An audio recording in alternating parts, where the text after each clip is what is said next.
Olá, tudo bem? Como é que foi o fim de semana? Espero que tudo certo, tudo tranquilo.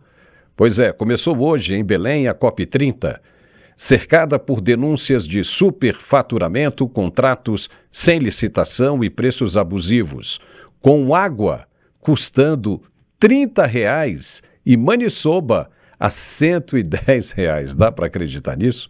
A oposição na Câmara dos Deputados retomou o pedido de CPI contra os repasses da OEI, a Organização de Estados Ibero-Americanos, que já recebeu quase R$ 1 bilhão em recursos públicos.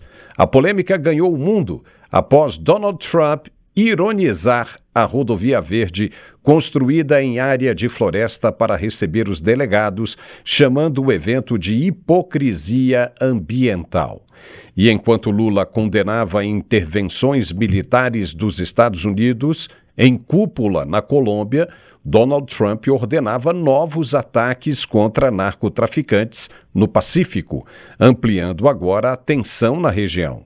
Já na Europa, a BBC enfrenta crise com renúncias após a acusação de manipular falas de Donald Trump. É o que nós vamos falar no nosso programa de hoje, que volta logo depois do recado de nosso apoiador. Fique por aí, até já. Eu já comecei a notar a diferença, que as dores foram já diminuindo e hoje estou com 1 mês e meio de tratamento. Graças a Deus não estou sentindo mais dor. Vale a pena fazer o uso deste medicamento Articulac, porque é um santo remédio. Hoje estou voltando às minhas atividades normal. Olá, meu querido Paulo, é com grande alegria que nós viemos aqui mais uma vez para falarmos do melhor produto ortopédico do Brasil para quem sofre com dor crônica. E hoje eu quero a sua atenção especial porque tem novidade para você. Fica até o final. Você que sofre com dor crônica, você acabou de ouvir mais um depoimento. Nós fazemos questão de colocar todos os dias aqui depoimentos reais de pessoas que estão tomando o Articulac e estão tendo essa melhora. Isso é necessário para mostrar para você a eficácia e a prova na prática de que o produto realmente funciona e funciona rápido. Nós somos o único produto no Brasil que consegue acabar com a dor já na primeira semana de uso. A qualidade desse produto é qualidade nível A. É o único produto com todas as propriedades que um ortopedista recomenda para aquela pessoa que sofre com dor. Ele tem uma alta concentração de condroitina, magnésio, cúrcuma, vitamina D, cartilagem C2 e o poderoso ácido hialurônico ortopédico. Imagina só, sabe aquele biscoito, aquela bolacha com recheio que as crianças adoram? Você imagina aquela bolacha batendo na outra bolacha, o biscoito batendo no outro biscoito. É exatamente o que acontece quando tem desgaste, quando a cartilagem foi embora. E você tomando o Articulac, o ácido hialurônico ortopédico, ele nada mais é do que o recheio do biscoito. Ele não deixa o osso bater no outro osso e ele faz o papel da prótese. Ao invés de você procurar por uma cirurgia para ficar tempos aí de recuperação, ou até mesmo o seu organismo não aceitar a prótese e você vier sofrer consequências com isso, nada disso, nada de pensar em cirurgia. Articular, que já livrou quase 7.000 pessoas da cirurgia, pessoas que estavam com cirurgia marcada e não precisou operar. Por quê? O ácido hialurônico fez o papel que a prótese iria fazer. É resultado certo, é resultado garantido para você que tem artrite, artrose, bursite, tendinite, fibromialgia, você que tem cansaço crônico, não consegue trabalhar, não consegue fazer as atividades do dia a dia. Hoje eu falei para você, tem uma promoção diferenciada, tem um presente especial para você, somente para quem ligar agora. Então você que está me ouvindo, que sofre com dor crônica, hoje, para os 100 primeiros telespectadores que ligarem a partir de agora, desconto de 80%. É só você ligar 0800 591 4391. 0800 591 4391. Pode ligar, chama a gente no Zap, aproveita e chama agora para você garantir o desconto. E para quem ligar ou chamar no WhatsApp agora, você só paga em dezembro. Recebe, melhora e paga depois. E ainda ganha de presente o nosso novo lançamento. É o Arc Hair. Para você que tem problema com queda de cabelo, para você que tem alopécia, serve para homem e também para mulher. Você ligando agora, ganha de presente o Arc Hair para melhorar a sua aparência, para melhorar a sua autoestima. Nada melhor do que um produto com uma alta tecnologia, com minoxidil e diversas vitaminas para acabar com a queda de cabelo e, além de acabar com a queda, estimular o crescimento de novos fios. Você ligando agora, ganha de presente o tratamento Arc Hair. É só você ligar 0800 591 4391. 0800 591 4391, Paulo.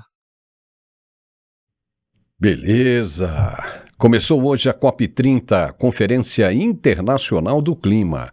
O evento que deveria colocar o Brasil no centro das discussões ambientais, mas estava cercado por polêmicas, atrasos e até denúncias de superfaturamento. O deputado paraense Joaquim Passarinho lembra da importância da conferência, mas diz que a forma como a organização foi conduzida pode deixar poucos benefícios para o estado do Pará. Veja. Pode negar a importância da COP30 para Belém, principalmente para o Pará, que passou a ser a referência mundial.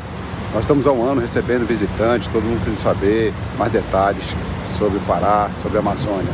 Nossa preocupação são faltas de cuidados, como infraestrutura, como hotelaria, como principalmente trazer empresas de fora para fazer a parte estrutural da COP, elevando os preços demasiadamente e deixando uma impressão ruim para quem visita a nossa cidade, que não tem essa despesa, não tem esse custo todo. O problema é que quiseram bancar a COP através de quem vai à COP, fazendo, pode dizer, deixando essa impressão ruim da nossa cidade, da nossa Amazônia.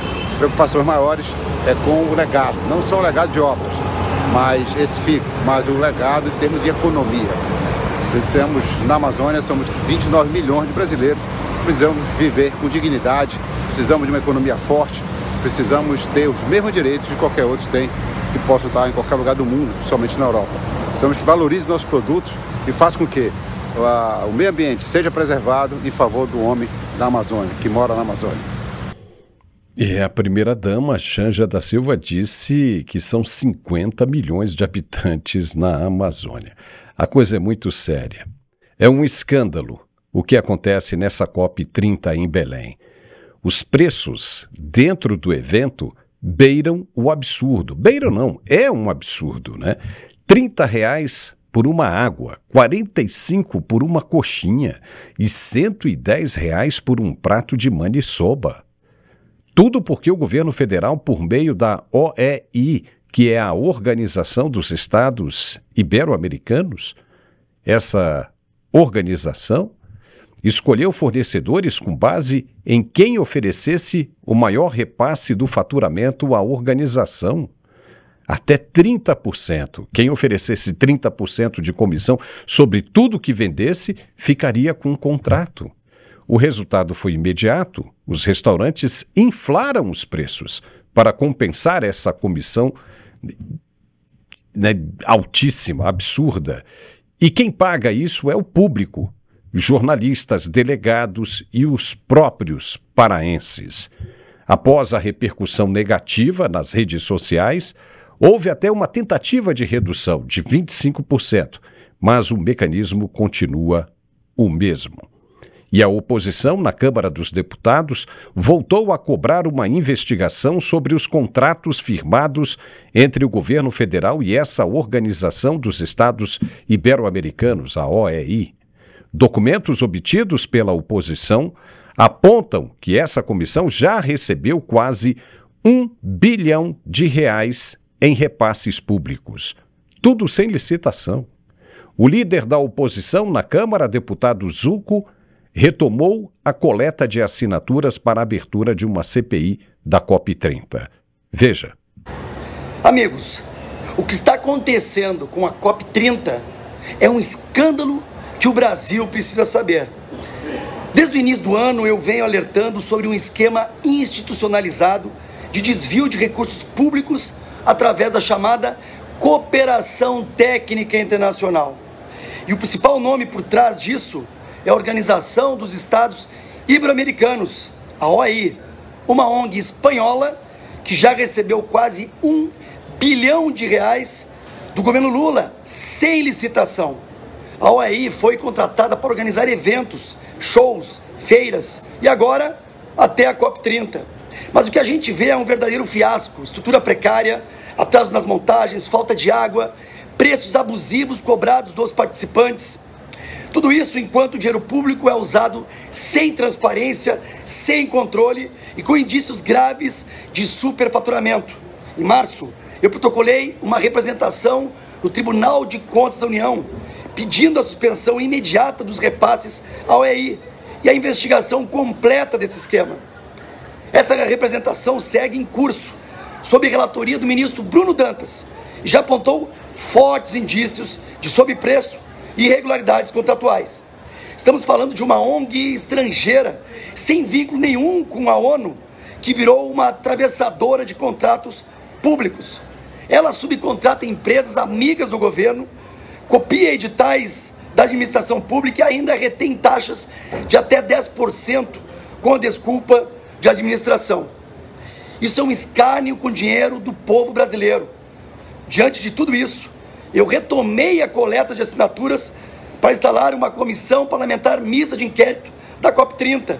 O requerimento já conta com cerca de 100 assinaturas e deve ganhar novo fôlego com o agravamento das denúncias e apuração do TCU. Nós precisamos investigar a fundo quem ganhou e quem lucrou com este modelo de recuperação fajuto. O Brasil não pode formalizar ou normalizar um evento bilionário que virou símbolo de desperdício, má gestão e corrupção internacionalizada. Nós vamos até o fim nessa investigação, porque o dinheiro público é sagrado e quem usa ele de forma criminosa precisa ser responsabilizado. Essa é a nossa missão e pode ter certeza, nada vai ficar impune. Enquanto isso, teve crítica do norte também. Donald Trump postou neste domingo no Truth Social o seguinte: eles rasgaram o inferno da floresta amazônica do Brasil para construir uma rodovia de 4 faixas para os ambientalistas viajarem. Virou um grande escândalo. A frase, traduzida literalmente, resume o que já vinha fervendo desde março. O governo do Pará abriu 13 quilômetros de asfalto novo, a Avenida Liberdade, cortando floresta primária protegida em Belém, para levar os 50 mil delegados da COP30 ao centro de convenções. Derrubaram dezenas de milhares de árvores, fragmentaram habitats de onças, macacos, liberaram carbono e criaram uma barreira permanente na mata. Tudo para uma cúpula que se vende como salvação do planeta. O trecho custou parte dos 81 milhões de dólares investidos no aeroporto e em hotéis, e ainda ganhou ciclovia, iluminação solar e passagens de fauna que ninguém acredita que funcionem. Trump viu o vídeo de drone, que rodou o mundo inteiro, riu da ironia e jogou a frase no ar. Em 3 horas, 1,5 milhão de visualizações. Trending global, hashtag COP30 Hypocrisy e o silêncio constrangedor de Marina Silva. É o símbolo perfeito. Enquanto pregam zero desmatamento, constroem estrada para quem prega. Vamos falar sobre isso com o nosso analista Gerson Gomes. Gerson, duas coisas aí assustadoras, né? Primeiro, que uma licitação, quando ela é feita sempre no Brasil, é pelo menor preço. Essa foi feita pelo maior preço. Isso é um absurdo. E depois, essa questão, não é, de derrubar florestas dentro de uma organização, dentro de um evento que prega justamente a conservação de floresta. Donald Trump estava certo quando chamou a atenção para essa hipocrisia? Seja bem-vindo, Gerson. Pois é, né, Paulo? Muito bom estar de volta. Final de semana com muitas notícias. Hoje nós temos a pauta cheia, mas eu vou compartilhar com você que a minha opinião em relação ao que o Trump ressalta está baseada especificamente na palavra hipocrisia. E por que eu digo isso? Trump, ele mora aqui na Flórida, e você conhece a Flórida muito bem. Talvez todos esses ambientalistas no Brasil, em especial no IBAMA, no Ministério do Meio Ambiente, deveriam copiar o modelo de desenvolvimento aqui da Flórida, que era um grande pântano, um Everglade. A verdade é que o sul da Flórida, hoje tão conhecido, desde a parte de Orlando para baixo, quando a gente vai a Fort Lauderdale, quando você vai a Miami, ou onde eu moro agora, já no Golfo da América, recém-denominado, toda esta área era inabitável.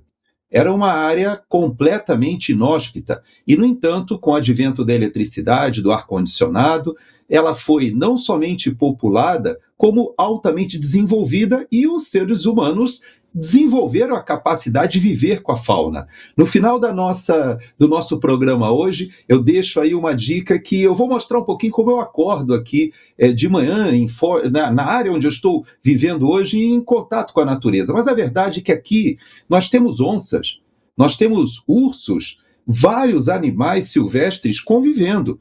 De vez em quando é verdade, essas passagens que você citou para a fauna, às vezes não funcionam, algum animal é morto, mas eu posso dizer que aqui eu vou na praia e encontro o peixe-boi, eu vou na praia e vejo os golfinhos. A fauna aqui ela é preservada, porque não há esta hipocrisia que o Trump ressalta, onde no Brasil nós temos belezas naturais gigantescas, capacidade de turismo que poderia ser explorado com grande abundância, e, no entanto, nós temos inclusive a nossa infraestrutura ferroviária travada pelos ativistas do meio ambiente, ou dos ativistas das ONGs, porque é isso que nós vemos no Brasil hoje. Os nossos ministérios que tratam dos temas, desde os temas indígenas, dos temas minerais, dos temas de infraestrutura e, por que não dizer, do meio ambiente, estão todos palmilhados, estão cheios de ativistas que impedem o desenvolvimento. Então, ao invés de você conviver, como aqui na Flórida, eu tenho licença de pesca, é impressionante como existe um controle deles da fauna, do que pode ser pescado, quantas lagostas você pode pegar na época que eles fazem um mini-season antes de abrir a temporada, para que os amadores como nós possamos ir lá e mergulhar e pegar as lagostas. Eles têm uma preocupação de controle, inclusive dizendo quantos animais podem ser caçados pelos clubes de caça e pesca naquela temporada para que não impactem o controle que eles fazem. Mas o desenvolvimento é muito grande, Paulo. E é esse tipo de hipocrisia que eu tenho certeza que o Trump faz referência. Ele sabe, ele gosta de jogar golfe, ele tem dezenas de campos de golfe aqui na Flórida que foram construídos em cima do Everglade, com aterros, mas com lagos, com drenagem e com convivência entre a fauna e o desenvolvimento. Infelizmente, no Brasil, a gente tem a própria ferrovia do grão, a Ferrogrão, que está travada, que poderia fazer um escoamento não somente tirando da estrada centenas de carretas, mas também trazendo os fertilizantes que chegariam do norte e que poderiam vir por essa ferrovia, ou seja, há uma hipocrisia gigantesca. Até hoje, nós temos ali o estado do Acre, poucos quilômetros de Pucallpa, no Peru, e que aquela população, para chegar do outro lado, faz uma volta de quase 1.200 quilômetros, porque não foi autorizada ainda a abertura de uma estrada por questões ambientais. Então eu digo para você, Paulo, que eu nem me impressiono muito com essa questão do asfalto, dessa pista de 4 vias que foi construída ali em Belém. O que me impressiona, como o Trump falou, é a hipocrisia daqueles que pregam uma coisa e estão lá com iates caríssimos que estão sendo alimentados de energia com óleo diesel que não para, transatlânticos, 2 transatlânticos que também não tem como ficar no porto e receber energia elétrica e por isso tem que ficar com os motores ligados para a geração de energia elétrica, e só nesses exemplos a gente pode te dizer que há tanta hipocrisia que o mundo todo já percebeu o porquê do fracasso, do porquê a escolha de Belém talvez tenha sido mal feita pelo próprio país. Não vou entrar nem na questão dos preços e nem da licitação, porque isso é uma vergonha, né, Paulo?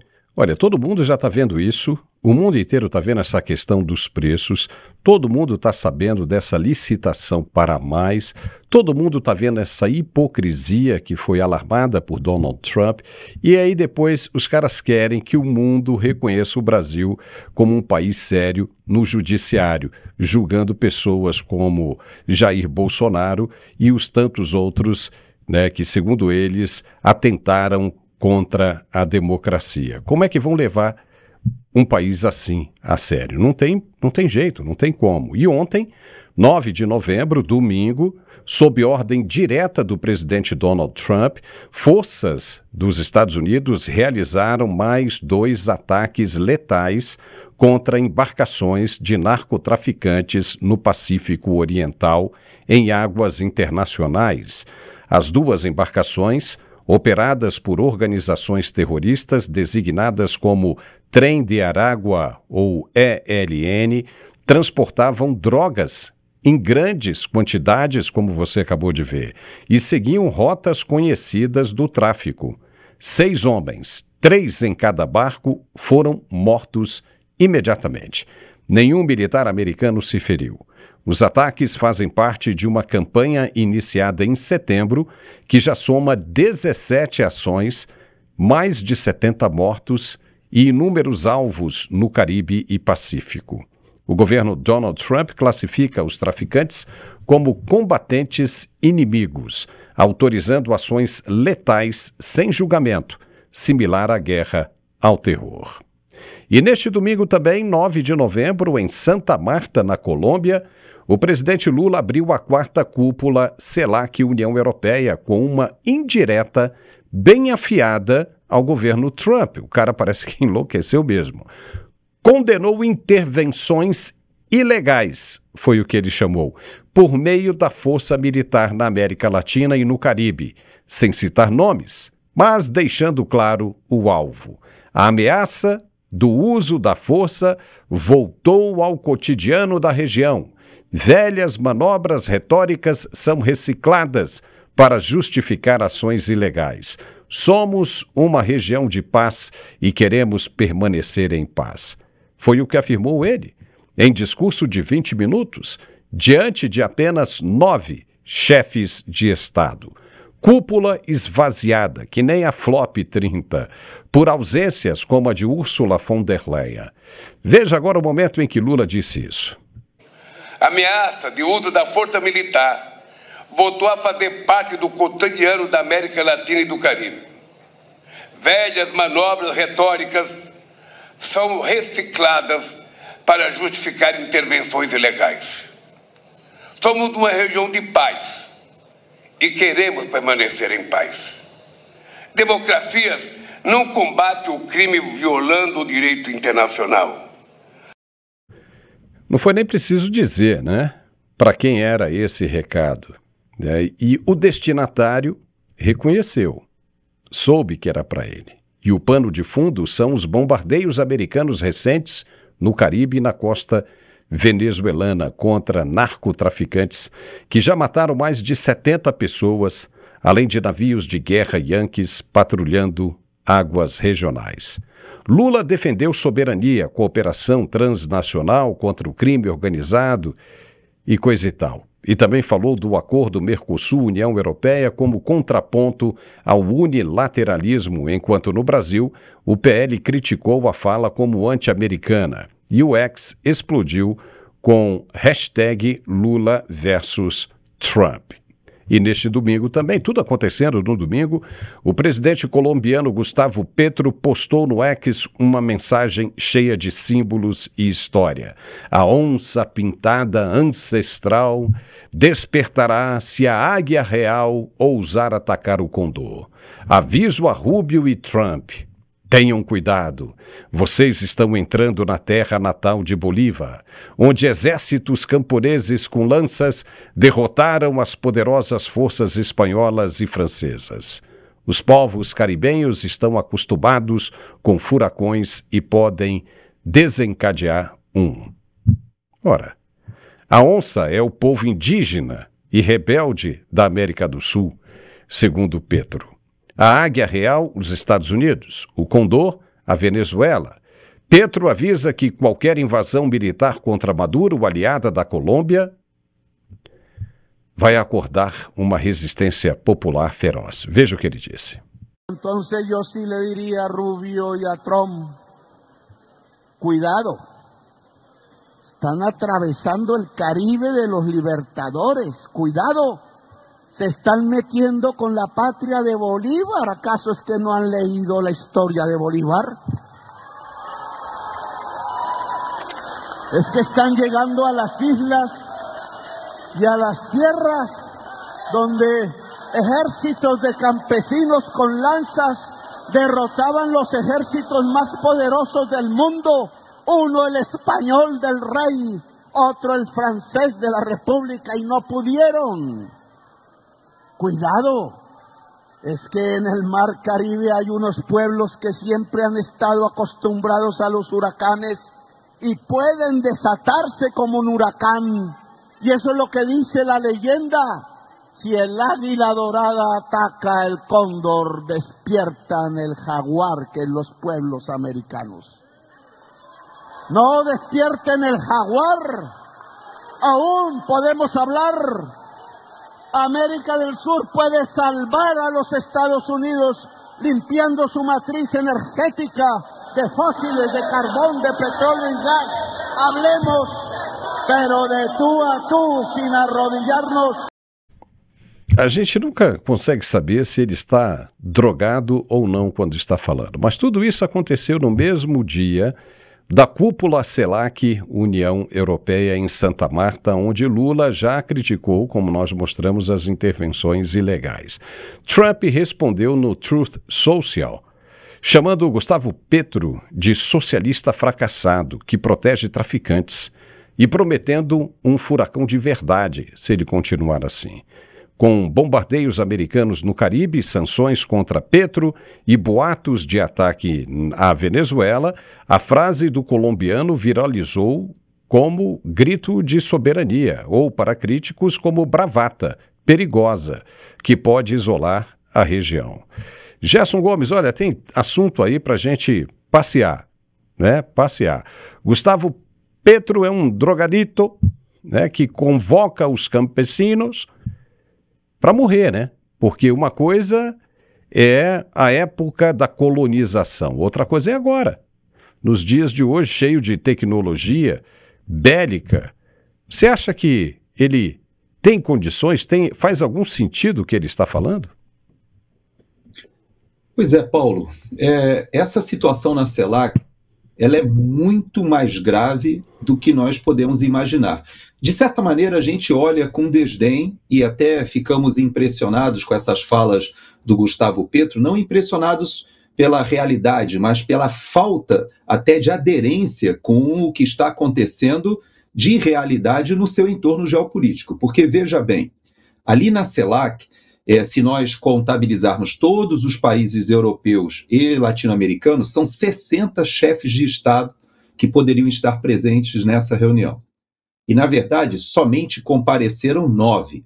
Veja, do total são 33 latino-americanos e 27 europeus, e só compareceram 9. E se você olhar quem compareceu, são alguns aquelas ilhas caribenhas pequenininhas, um ou outro representante europeu, mas não veio ninguém. E por que essa cúpula foi tão esvaziada? Porque Gustavo Petro e Lula os dois que já haviam se manifestado da importância dessa reunião para apoiar Gustavo Petro e Lula no seu intento de frear os Estados Unidos contra Maduro, já perceberam que ali seria um palco completamente absurdo e, como eu disse, fora da realidade. Veja bem, quando o Gustavo Petro fala sobre a questão de uma reação latino-americana contra o imperialismo americano, na verdade, ele está ainda ancorado de um discurso do século passado, de um anti-americanismo que o PL ressalta que está acontecendo, que é a cúpula, talvez, desses dois países do poder executivo completamente dissociadas até das suas próprias sociedades.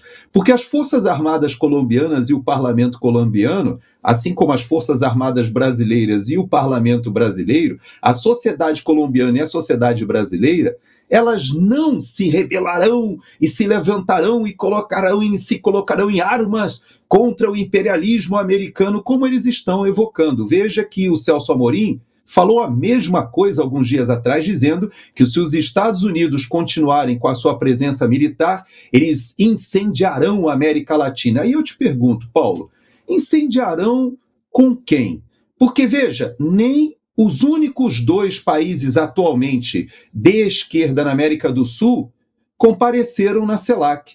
Me chamou a atenção, porque o presidente do Uruguai estava confirmado e não foi. E nem o Boric do Chile não foi. Por quê? Todos ali estavam, alguns compareceram, o próprio Gustavo Petro foi, o Boric compareceu ali no início, naquela reunião de chefes de estados na COP30, mas não foram a essa reunião da CELAC. E digo mais, nós vimos vários dos chefes de Estado da América do Sul, ou seja, havia mais chefes de Estado da América do Sul na posse no sábado, que foi na Bolívia.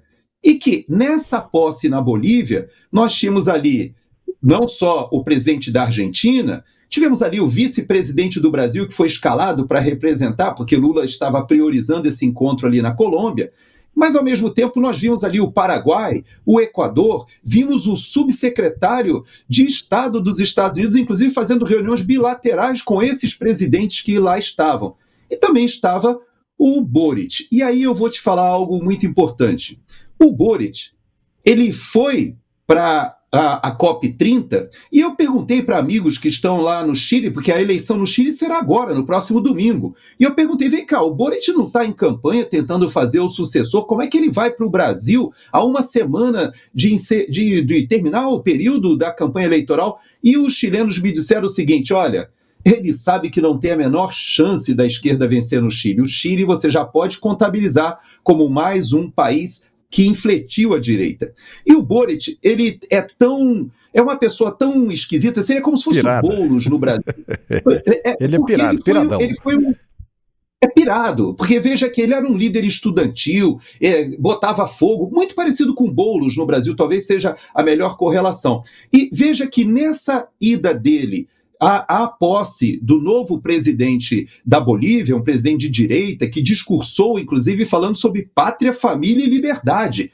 É óbvio que Bolsonaro deveria estar nessa posse, não foi, porque está impedido pelo Alexandre de Moraes, porque senão estaria lá, e com certeza seria ovacionado, mas veja o que aconteceu quando Javier Milei, que hoje assume a liderança geopolítica da região, porque o Brasil cada vez mais isolado está, e veja como Javier Milei, quando chega à cerimônia, ele começa ali, cumprimenta o vice-presidente do Brasil e vai cumprimentando os chefes de Estado, chefes de governo, e olha só o que aconteceu, veja nessas imagens, quando ele cumprimenta o Boric. Olha só.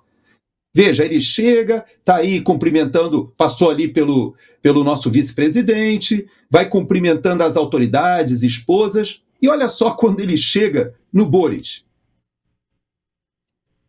Sentado. Foi o único que ficou sentado, não se levantou para cumprimentar o presidente da Argentina, numa atitude completamente não só deselegante, indelicada, mas que não condiz com a estatura de um chefe de Estado.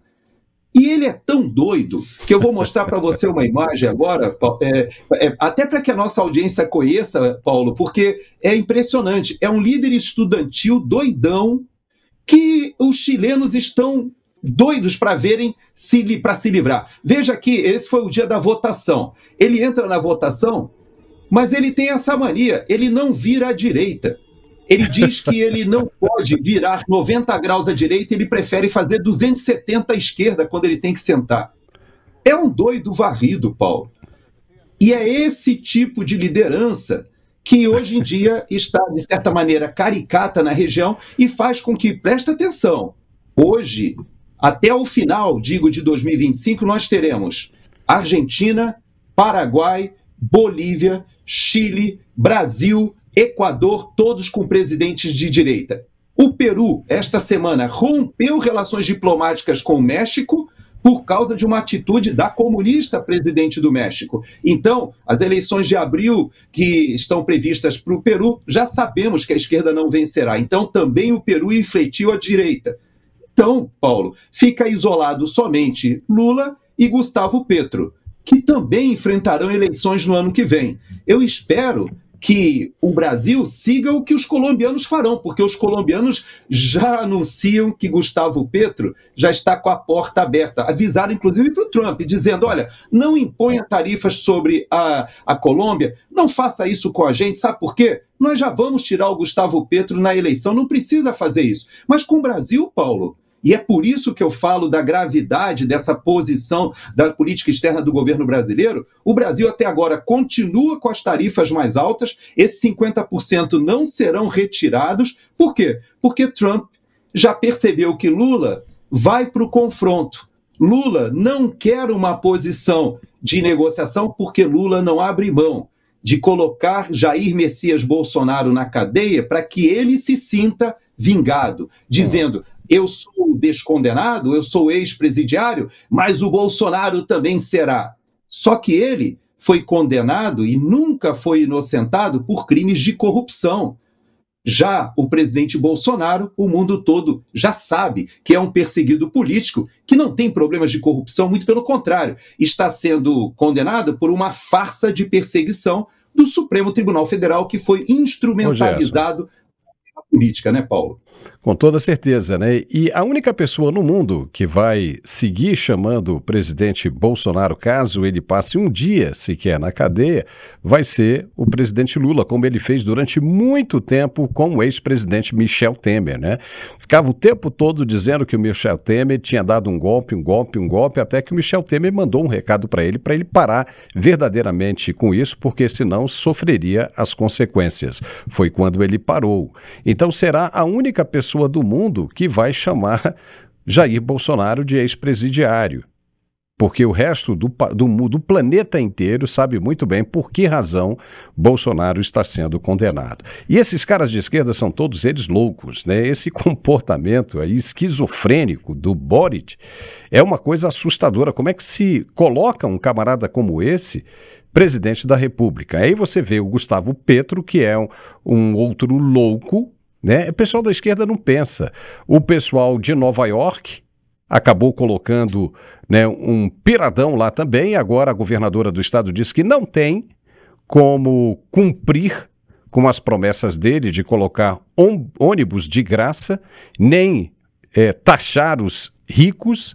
Ou seja, é uma viagem do cara, como é uma viagem do Boulos, em pedir 1 minuto de silêncio para os criminosos que morreram em troca de tiro com a polícia no Rio de Janeiro.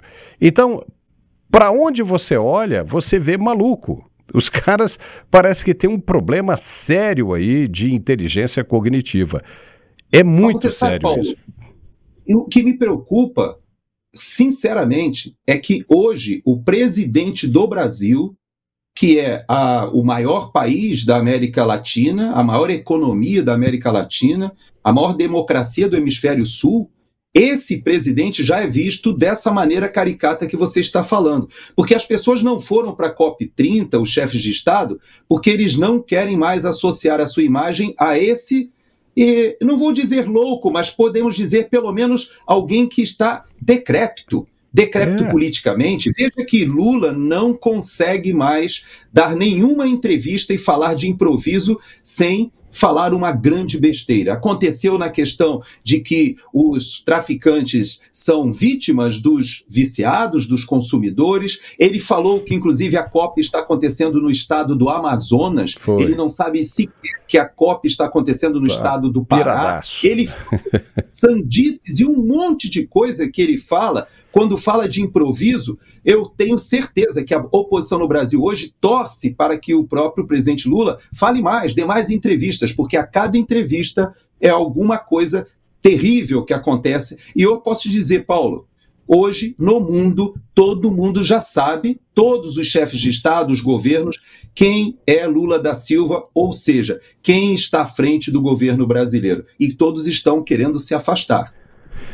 Agora começa a se descobrir, daqui a pouco a gente vai falar sobre isso, né, que esses governos de esquerda não são conduzidos pela pessoa que todo mundo acha que conduz, né? No caso dos Estados Unidos, em nome de Hillary Clinton, o Barack Obama está envolvido nesse escândalo aí de dizer que os russos, né, hackearam o sistema eleitoral americano para beneficiar Donald Trump. Hoje já se sabe que isso é uma farsa e a vida de Barack Obama agora está complicadíssima, ficando cada vez pior dele e da Hillary Clinton. Hillary Clinton disse que estava passando por um problema psíquico, estava com a cabeça pirada e não sabia o que estava fazendo. Olha como é que nós vemos essas coisas, né? Como é que essas coisas estão acontecendo nos dias de hoje, estão vindo à tona, estão ficando claras o comportamento da esquerda no Brasil.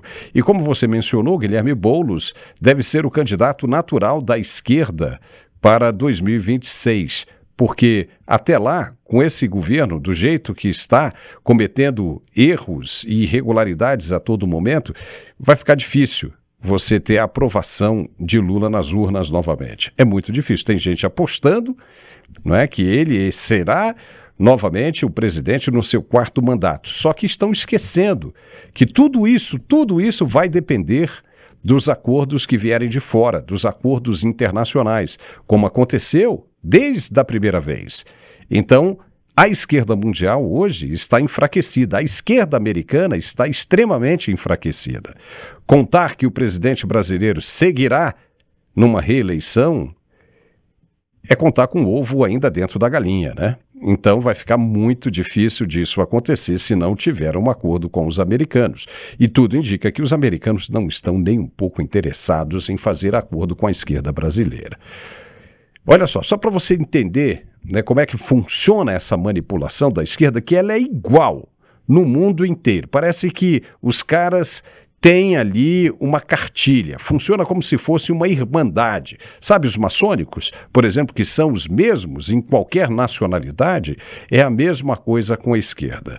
Veja se isso não parece com o que está acontecendo no Brasil e com o que aconteceu no Brasil. Neste mesmo domingo, o chefe da BBC de Londres, Tim Davie, e a chefe de notícias, Deborah Turness, pediram demissão. Tudo começou quando o jornal The Telegraph mostrou um documento secreto da própria BBC. Um documento da BBC.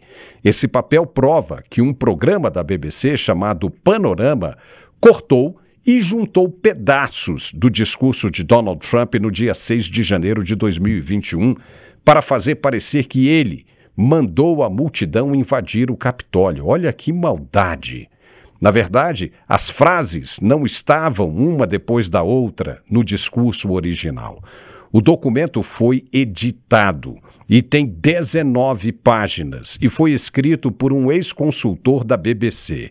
Ele diz que a edição foi errada e que há outros problemas de parcialidade na emissora, como em reportagens sobre temas trans e no serviço em árabe. Tim Davie, que comandava a BBC desde 2020, disse que assume a culpa total responsabilidade, mas que a BBC está bem no geral.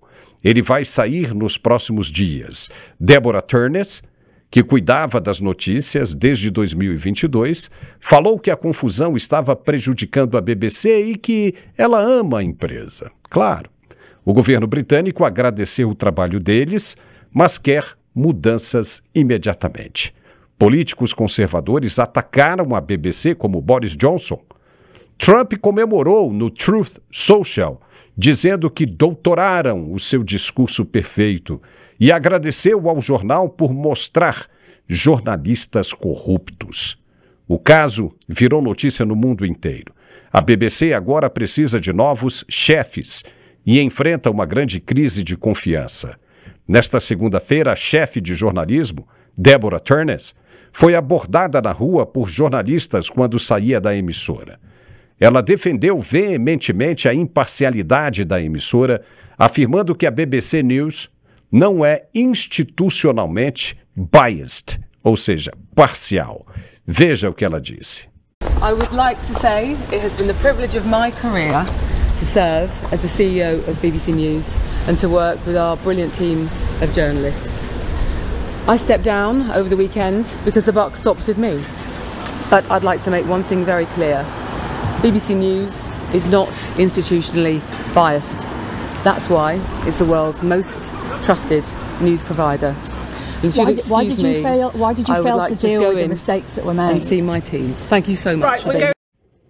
Pois é, essa moça aí, Deborah Turner, que assumiu o cargo em 2024, após uma reestruturação interna, enfatizou que a organização segue rigorosos padrões editoriais, conversa, e que acusações de viés são infundadas e motivadas por agendas políticas. Ela destacou iniciativas de diversidade e treinamento para combater percepções de preconceito, mas evitou responder diretamente a exemplos específicos de controvérsias recentes. Veja. Do you think that the journalists are corrupt like President Trump says? Do you think the journalists are corrupt? Of course our journalists aren't corrupt.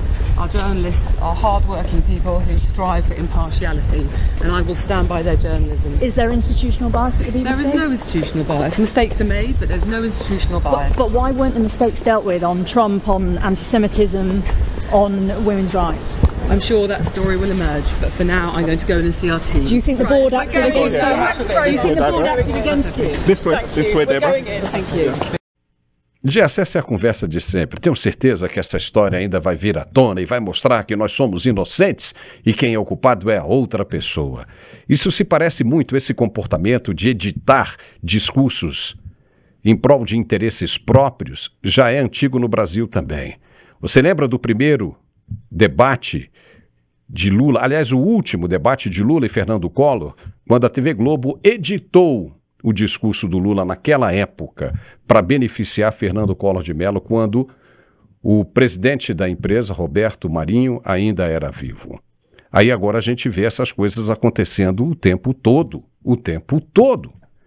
em relação a Jair Bolsonaro. Isso é uma cartilha, esse pessoal é insano. Você não vê a direita fazendo isso. Quando você diz que vê, quando você ouve a esquerda dizer que viu, é porque foram narrativas colocadas ali. Agora, as provas a gente vê, como essa aí. Esse pessoal agora da BBC está enrolado, mas é bem feito, porque agora o mundo sabe realmente o que aconteceu e o que tentam fazer com a direita, né, Gerson? Paulo, esse é um dos temas talvez mais importantes hoje do nosso programa e que a nossa audiência precisa prestar muita atenção, porque não existe ditadura sem o apoio do mainstream jornalístico ou de algum órgão de comunicação. Não existe nenhuma dos grandes exemplos que nós temos da história de governos autoritários que não se valeram ou de uma imposição de uma narrativa, como o presidente Lula costuma dizer, utilizando os meios de comunicação. Mas esse é um assunto importante porque a BBC, historicamente, era reconhecida dos seus documentários, um jornalismo muito profissional, e eu vou utilizar as palavras do João Luiz Mauad, que colocou no X algo que eu entendo que é muito pertinente. Ele diz o seguinte: talvez o que o presidente Trump tenha dito, que são jornalistas corruptos, não queira dizer exatamente no sentido literal do termo, mas o João Luiz Mauad diz o seguinte: mas são corruptos morais. que venderam a alma no altar da ideologia dita progressista, em que se transformaram as universidades de humanas mundo afora em autênticas madraças socialistas. Uau! O que ele está dizendo é que essa doutrinação que existe na área de comunicação social, nas universidades de humanas de modo geral, tem gerado esse monte de ativistas que, por causa da ideologia, eles mentem, distorcem e até matam, como a gente tem visto em vários atentados que até na América do Sul, no nosso entorno, que vimos no Equador, na Colômbia, no Brasil. Nós temos visto isso e aqui nos Estados Unidos, no Japão. Ou seja, a ideologia muitas vezes faz com que essas pessoas percam completamente a noção do que é certo e errado. Porém, existe a questão financeira também. No Brasil, você deu o exemplo da Rede Globo, que distorceu os fatos em prol do Collor, é verdade, mas nós temos agora o próprio sistema Globo, hoje, não só Globo News, mas todo o sistema está sendo patrocinado, quase funcionando como uma agência estatal, falando do que o governo precisa para se manter no poder. E é comprado isso. Esse é um apoio comprado com verbas publicitárias. Essa é uma estratégia que o PT já utilizou no passado. Concentra todas as verbas publicitárias de estatais, das autarquias, de todos os ministérios e coloca isso na mão de alguém, de um estrategista, e foi contratado alguém para fazer isso.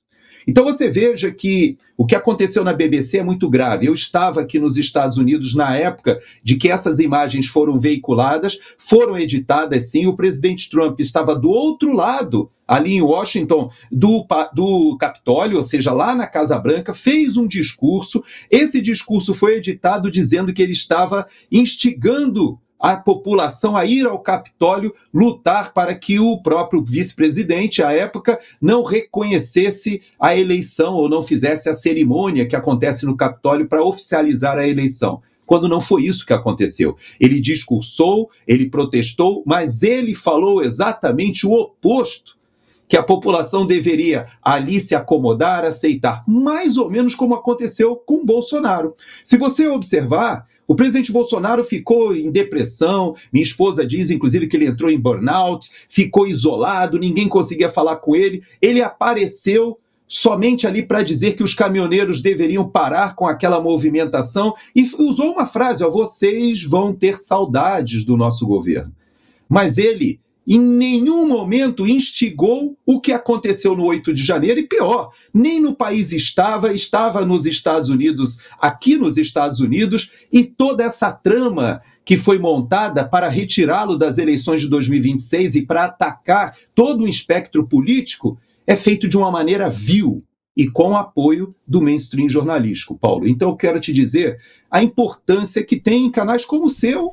Essa sua iniciativa do Mundial Telenotícias tem que ser louvada. Nós temos várias, a Auriverde, a Oeste, o Braddock Show, tantos outros, a Gazeta do Povo. Nós somos obrigados hoje a fazer esse contraponto. E até mesmo a Jovem Pan, onde eu trabalhei, mostra que existe uma demanda gigantesca por um contraponto. Você pode ter os veículos de esquerda se você tem os veículos de direita, para que o público decida. Mas o que aconteceu na Jovem Pan me ensinou algo muito triste, viu, Paulo? Porque em um ano eles saíram do rádio e foram para a TV a cabo e conquistaram uma audiência gigantesca que tinha dias que nós batimos a Globo News e todos os outros canais de TV a cabo juntos naquele horário onde nós estávamos ali. E eu digo para você, essa demanda foi completamente destruída no que diz respeito à Jovem Pan. Por quê? Porque o sistema abafou a voz conservadora. Foi lá e colocou o Ministério Público e retirou 20, 30 dos âncoras e dos jornalistas lá porque estavam falando contra o discurso autorizado. É triste, Paulo, mas pelo menos serve para a gente dizer da importância para uma democracia de jornais, de jornalismo como o Mundial Telenotícias tem feito. E isso a gente está aqui para fazer, para mostrar a verdade como ela realmente é. Quer mais uma? Você viu quando o ministro sancionado, na leitura do voto dele no julgamento, né, do primeiro time ali, principalmente de Jair Bolsonaro, ele mostrou uma cena onde Bolsonaro estava muito provavelmente ali em São Paulo, né, dizendo o seguinte: que o ministro não poderia seguir fazendo o que estava fazendo, que ele deveria aceitar isso, ou a segunda opção, ele pedia para sair. Mas foi apresentado como uma ameaça de Bolsonaro do seguinte modo: ou ele aceita ou nós vamos tirá-lo de lá. E ele não falou isso, em hipótese alguma. Ele disse com todas as letras, está claro para quem quiser ouvir, ou o ministro se enquadra ou ele pede para sair. Entendeu? Ele não disse que iria tirar, não fez ameaça como o ministro disse que ele estava ameaçando. Mas aí você entra no consórcio de mídia e você vê outra coisa. Você passa a ideia para as pessoas de outra coisa. Como, por exemplo, todo mundo sabe que as armas do crime organizado vêm há muito tempo e vêm de fora, num contrabando violento. Mas conseguiram colocar na cabeça das pessoas que não se informam que a culpa para esses criminosos estarem armados é do Bolsonaro, que liberou o armamento para os CACs. Ou seja, estão dizendo que todos aqueles fuzis dessas facções criminosas vieram de CACs, perdão. Vieram de CACs? Não vieram de CACs. Vieram de facções internacionais, vieram de contrabando. Tudo aí, às claras e com anuência de quem deveria proibir a entrada desse material no Brasil. Porque se isso chega com extrema facilidade no mundo do crime, é porque alguém ajudou. E já está sendo fabricado, né, Paulo? Já está sendo fabricado, o armeiro. Em Minas, com equipamentos sofisticados, máquinas sofisticadas. Hoje, o crime organizado no Brasil já fabrica o seu armamento em território nacional. Armamento que nem a polícia tem. E o armeiro foi preso e solto mais de uma vez. Foi condenado a 12 anos de prisão, teve a progressão do regime para o semiaberto. O cara começou a produzir em casa. Como é que, veja bem, se você tem 12 anos de regime fechado, como é que em menos de um ano você já consegue a progressão do regime? Você tinha que cumprir pelo menos ali 1/3 da pena. Mas o cara conseguiu 12 anos, em menos de um ano, ele conseguiu a progressão da pena. E o que ele fez? Foi fabricar mais fuzil para a facção criminosa. E a polícia encontrou ele em Sorocaba, no interior de São Paulo. O negócio não é brincadeira, e essa esquerda trabalha para destruir tudo, para moldar narrativas e trabalhar com a imprensa. Mas olha só o que aconteceu. A diretora de Inteligência Nacional dos Estados Unidos, Tulsi Gabbard, acusou o ex-presidente Barack Obama de ordenar a derrubada do governo eleito de Donald Trump em 2016, em nome de Hillary Clinton. Segundo ela, Obama, Brennan, Clapper, Comey e tantos outros teriam fabricado a história de interferência russa para deslegitimar o presidente eleito e anular a vontade de 63 milhões de americanos. Um ato de traição na política americana. Veja. We look at where we are now. Over the last several weeks, we've declassified and released documents that exposed how President Obama and leaders in the intelligence community knowingly manufactured a false intelligence document after the 2016 election was done, after the American people said, no, we want Donald Trump to go and be our commander-in-chief, not Hillary Clinton. And this manufactured document alleged that Russia aspired to help President Trump win the election with the aim of undermining his presidency and usurping the will and the voices of the American people who sent Trump to the White House. Gerson, veja que é a mesma coisa. Isso é nojento demais. Dessa vez vai ficar ruim para a esquerda americana e para o Partido Democrata se restabelecer. Agora, acho que 4 democratas votaram, enfim, com os republicanos para reabrir o governo americano novamente, né? Pois é, você toca num ponto, inclusive, que tem conexão até com os próximos dias do que vai acontecer ali no Caribe. Amanhã é Veterans Day aqui nos Estados Unidos. É aquele dia que eu fico extremamente emocionado até, porque o americano ele reconhece o militar, inclusive o militar brasileiro, e reconhece com muita reverência. Aqui o meu condomínio onde eu moro são centenas de bandeirinhas dos Estados Unidos que foram colocadas na ala. Eu vou até fotografar depois para te mandar, Paulo, mostrando a reverência do povo pelos seus militares, porque o Veterans Day aqui é um dia muito importante. Agora veja só que interessante, é que esse contexto que nós estamos vendo dos Estados Unidos descobrindo de toda a farsa que foi feita contra o presidente Trump no seu primeiro mandato, foi feita exatamente contra o presidente Bolsonaro no seu primeiro mandato. A diferença são só 2 anos. No caso do brasileiro, ainda foi pior, porque houve um atentado para retirar a sua vida antes até das eleições. Aqui nos Estados Unidos, só aconteceu isso agora no segundo mandato, nas eleições do segundo mandato, mas no primeiro mandato, a certeza da esquerda era tão grande que Hillary Clinton venceria, que quando Trump vence, eles entram em desespero e tomam essas medidas. Assim como aqui aí no Brasil, também medidas extremas foram tomadas quando perceberam que Bolsonaro iria ao segundo turno.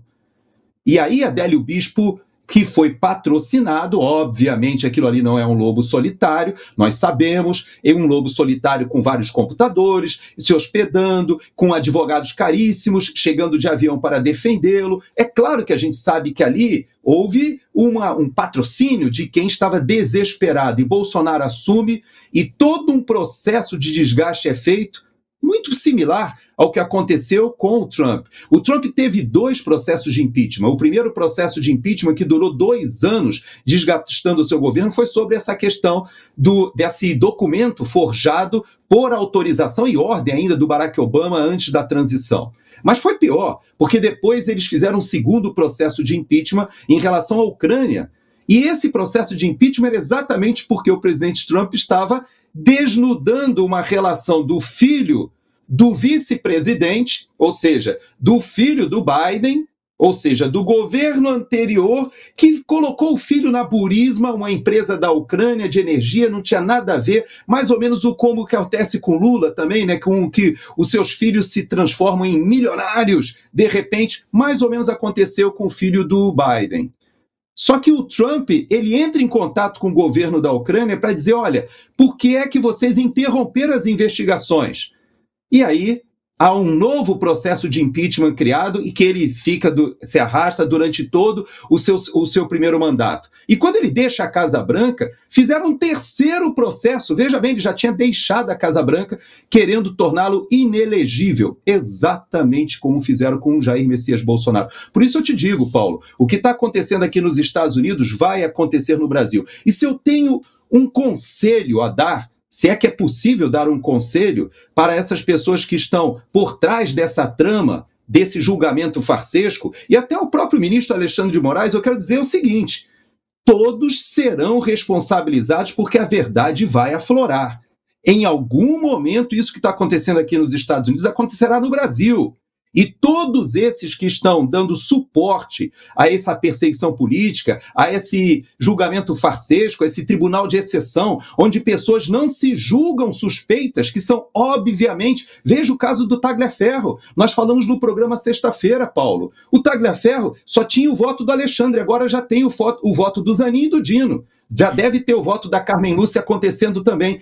Todos dizendo que o Tagliaferro pode ser arrolado como réu num processo em que o Alexandre de Moraes é o relator, ou seja, o cara está falando que o Alexandre de Moraes é um criminoso, apresenta as provas. Só que o Alexandre de Moraes é o juiz que o está julgando e é relator do processo. É de uma excrescência, de um absurdo tão grande. Mas eu digo para você, essas verdades vão aflorar. E essas pessoas todas serão responsabilizadas. Não vai ser só o Gilmar Mendes ali na Argentina sendo confrontado por um perseguido político, ou quando vai ali tentando fazer o Gilmar Palusa. Agora eles estão com uma nova edição agora da Lide indo para a Itália. Todos esses eventos em que brasileiros no exterior já estão se levantando, haverá um momento em que a verdade vai surgir. E assim como nos Estados Unidos, eles serão chamados à responsabilidade e serão condenados. Olha o que eu estou te falando, Paulo, pode me cobrar.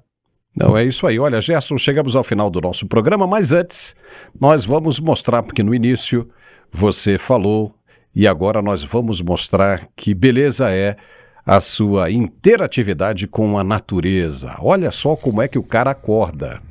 Vou deixar o som.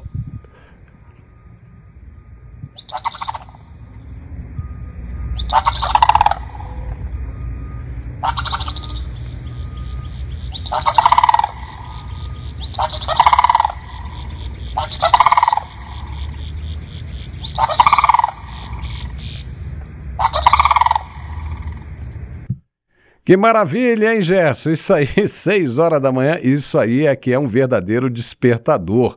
E esse bicho tem uma força na garganta que você viu que vai, o condomínio inteiro escuta isso aí. Mas é bonito, hein, Gerson? Parabéns.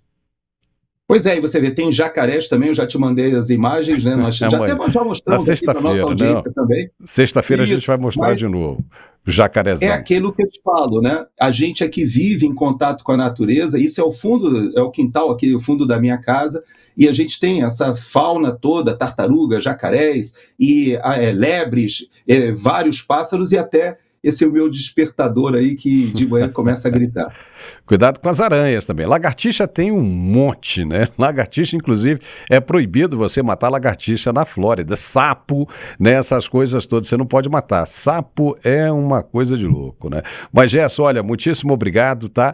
Valeu demais, foi muito bom esse nosso bate-papo. E vamos ver o que acontece essa semana. Vamos ver, né? É lá, estamos de olho lá em Maduro, né, na Venezuela, e agora Gustavo Petro. Vamos ver o que vai dar. Um forte abraço e até sexta-feira, viu, Gerson? Se Deus quiser. Tchau. Ficamos por aqui com esta edição sensacional. Lembrando a você que toda segunda-feira ao meio-dia nós temos uma edição exclusiva para os membros do canal, tá? E hoje foi muito bacana. Muito bacana. Para você saber o que a gente conversa ali, se torne membro. É facinho. E olha, uma oportunidade sensacional de você ajudar o nosso canal, tá bom? Amanhã, ao meio-dia, em ponto, ao vivo e a cores, estaremos aqui, se Deus quiser e permitir, Carlos Dias, Alfredo Bessoff e eu. E esperamos por vocês. Um forte abraço e até lá.